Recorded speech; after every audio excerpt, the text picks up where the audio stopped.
episode of the Really Bad Fucking Podcast. Um, my dog died. I'm just gonna start it off there. I've been on a 2-month hiatus, unplanned. I was kind of just done with the podcast emotionally. I just been fed up, honestly, and I didn't want to do this shit anymore. And then like a week or two ago, what? You're interrupting a podcast episode. Yeah, you're just gonna be in it. Oh, I got shit in the washer.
Love you too. Yeah, so my dog fucking died. And grief is weird. I mean, he died today. This seems like I'm searching for attention. I'm really not. But there was a sad thought that came over me today, which was as it's happening, my mom got to call my dad, and my dad's kind of detached from my dog. He never really liked my dog. And my sister was texting her boyfriend, and I recognize I had nobody to talk to. I had no like third party or just somebody removed from the situation. Everybody that I would talk to or that I could talk to console me was in the room feeling and grieving the same as I was. You know how fucked up that feels? Like, I've never felt this level of loneliness. And then, like, the only other being that existed that I would feel comfort in just being around was the one on the floor dying. That was sobering in so many ways. It still is. I'm still like in that. So selfishly, this was a death of me too. Like, my best friend died. Like, I wanted that dog since we had a dog when I was 4, and it actually got eaten by some animal. And I didn't like the dog. It was a Rottweiler puppy. We had it for like, I want to say less than 6 weeks before it was taken. And kind of growing up, you hear like the bullshit stories about the dogs going to the farm when parents were getting rid or the dog died and they wanted to like ease the blow with their kids. And my parents never really did that. They just said Rocky got taken, and they was just honest. So from the age of like 5 to 14, I begged for a dog. Or 15, I begged for a dog. Around like 10 or 11, that was around the time my parents started like looking for a home, and they told us the contingency was that they needed to own their home before they bought a dog. We rented pretty much my whole life because we moved so often. And so when I was 15, we moved to the house that my parents currently live in. It was the first, like, our first home, my first childhood home. And 3 months later, we had a dog in that same home. So it was really like we finally were like settled.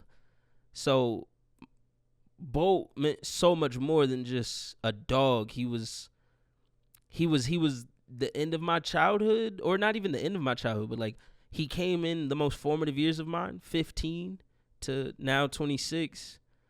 And he was such a good dog. He was so chill, super lazy. He was a boxer, but he was so fucking lazy. He didn't want to do shit. And my mom used to always make me pull shit out of his ass because he used to always eat dumb stuff. And so I've pulled everything out of his butt.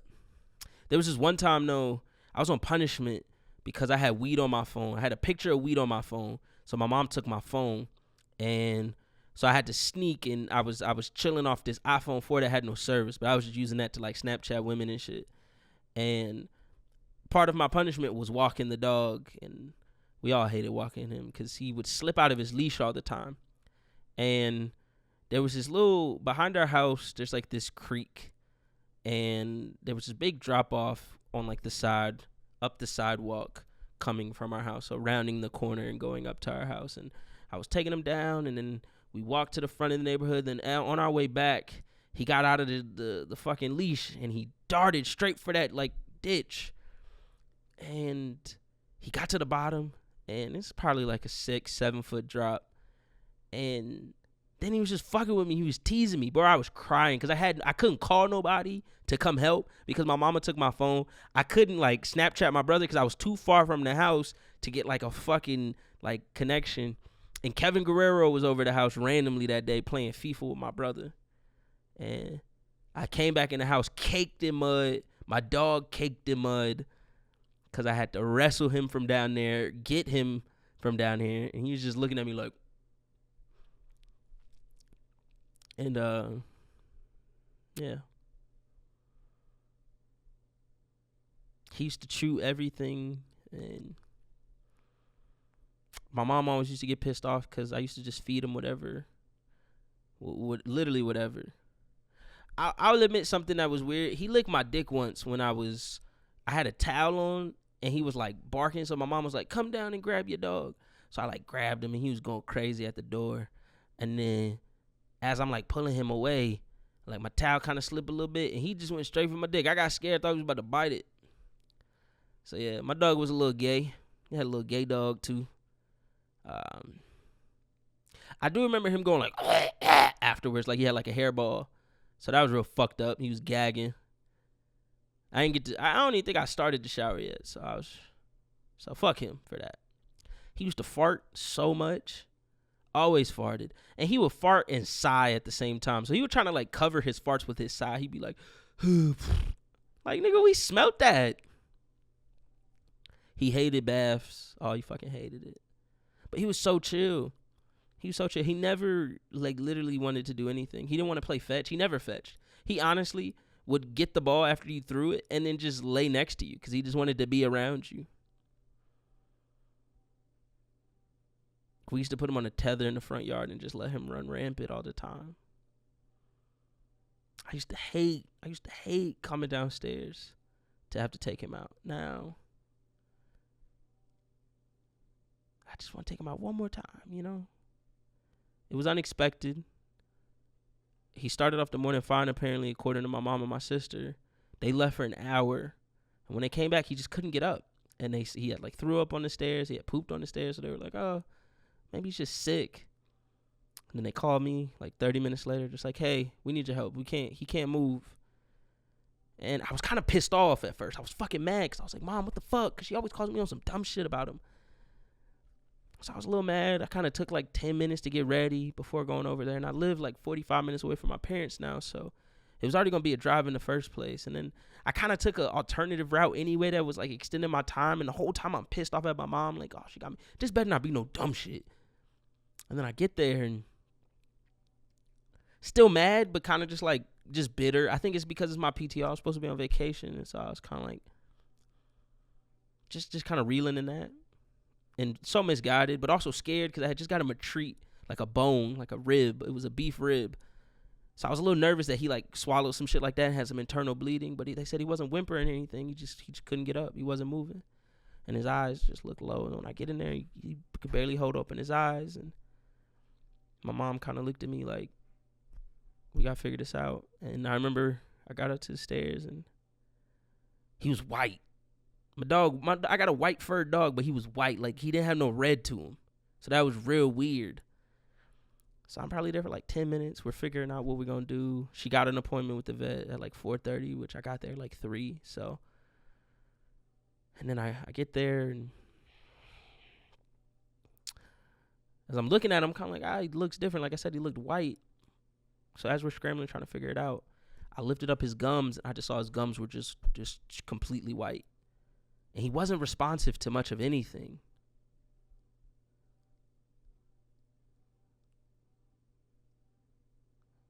Yeah, he was just dying. This is my first real death, man. I'll be honest with you. I think this is my first, like, death, especially in person. So this sucks in ways I you can't even imagine. And then the thought, the selfish thought of, well, no, the first thought of, man, he was all by himself for like an hour, just confused, panicked probably, because he was dying. You know, he didn't even know. He was just sitting there dying. He threw up and shit on himself, probably out of fear, out of panic, because he was literally dying. And then I get there and I'm mad. Why am I mad? Why am I mad at my mom? Why am I even holding this towards her? She didn't know what the fuck to do. And then I'm also selfishly, like, sad because I had nobody to turn to in this moment. Everybody that I could talk to in that moment was in that room feeling the grief that I was feeling, was hurting the same way that I was hurting. And that was so fucking sad for me and sobering. Like, where did I go wrong with relationships? And I've been fucking jokey on the internet for no fucking reason. I don't even know why I did it. I had nobody to turn to, so the only thing I could turn to was, like, humor, if anything. And I kind of wanted the sympathy a little bit, so I posted something, and that fucking sucks. Because I lost two things, my dignity and my fucking dog.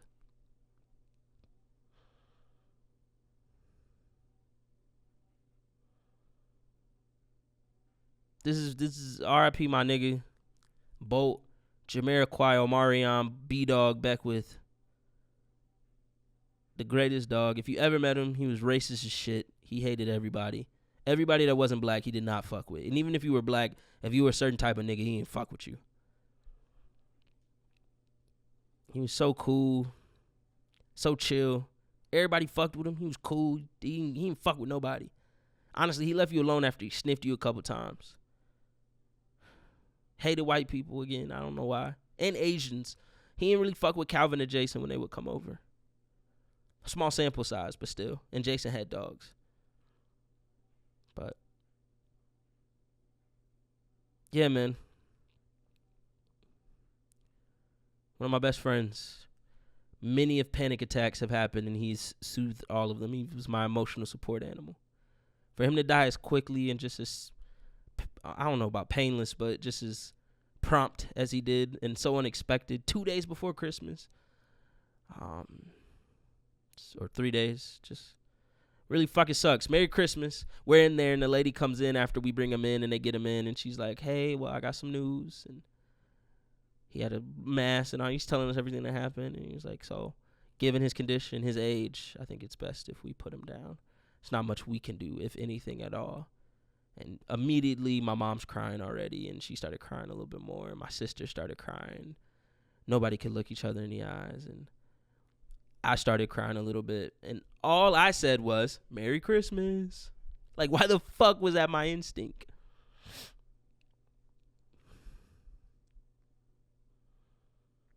Yeah, this sucks, and I'm gonna miss my dog. I probably won't get another dog ever again. I don't know if I could do this again. That really fucked me up. So, he went out with a bang. Went out being a needy bitch like he always was. I definitely put on my Instagram if anybody throwing some sympathy pussy. So if anybody's hearing this, gonna throw me some sympathy pussy, that'd be nice. And I guess this is coming out on Christmas Eve. I was gonna do a whole revamp of the podcast, but this is how we're gonna start it off on a very somber note. R.I.P. my dog. I'll probably put a little tribute at the end of this. I love this nigga to death. Literally my favorite animal. Not even an animal, bro. He was a human. Like, he crossed that threshold for me, bro. I didn't give a fuck. He licked my face. Fucking, I kissed that nigga on the lips. I didn't give a fuck. Fuck. I was white with this dog, nigga. I love this dog. You don't understand. Since I was 5 years old, I wanted a dog. yearned for a dog, and I got him, and I finally fucking got him. I didn't even get to name him. So I'd already came in with a little bit of resentment when I got this dog, but I didn't really give a fuck because I got the dog.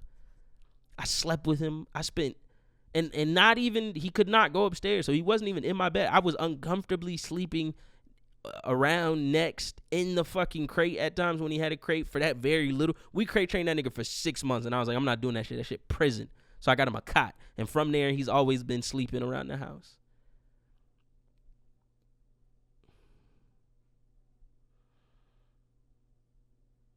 There was a moment where my dad tried to find blame in this fucking veterinary office where he was like, oh, it wasn't he. Let me just preface with, a couple weeks ago, my dog threw up like a glob of paper towel that came from this catch tray that my dad had at the bottom of his Traeger that he just left out in the little screened-in porch. And so he ate it, and he threw it up one day. My dad was like, oh, what the fuck is this? And I was like, oh, calm down, it's just that. And I've always known, every time my dog would go outside, he would lick in that thing, and we never really moved it because it was just like, whatever. And so I knew that's what it was. And my dad was like, oh, well, your mother says she never, while I'm grieving at the fact, oh, I'm already crying. And in that moment, I was like, nigga, I wish you were in this position. I wish it was the opposite. I wish me and Bolt are sitting here watching you die. Because what the fuck is your problem? Bringing that shit up. For no fucking reason. His little dumb autistic ass. He walked in there and saw me crying, and he goes like, you good? Like, you bitch. I can't fucking grieve. But you know what? In spite of that, when that nigga dies, I'm a walk into the casket like, nigga, you good? Get the fuck up. Fuck is you doing dying and shit? Oh, bitch ass. No, men die. Men don't die. The fuck? Men are immortal, nigga. Get up. Pussy. You gonna let another nigga bury you. Gay ass. The fuck is your problem, Byron? Why the fuck would you say some dumbass shit like that? Nigga don't know how to fucking console people. He just say dumb shit like that. Already said the dumb shit with the Merry Christmas. Yeah, fuck my dad, dumbass bitch. All right. That's all I got for this podcast. R.I.P. Bolt. Fuck bitches get money. This is the revamp. And I'm coming back with a vengeance. This is just episode 1 because I'm sad. But this is Really Bad Podcast 2.0. I'm coming with a vengeance. The guests are crazier. The concepts are crazier. The fucking podcast is amazing. And you will see my black ass every Wednesday at noon. Better believe that because I'm quitting this fucking job because I hate these niggas. All right, bye.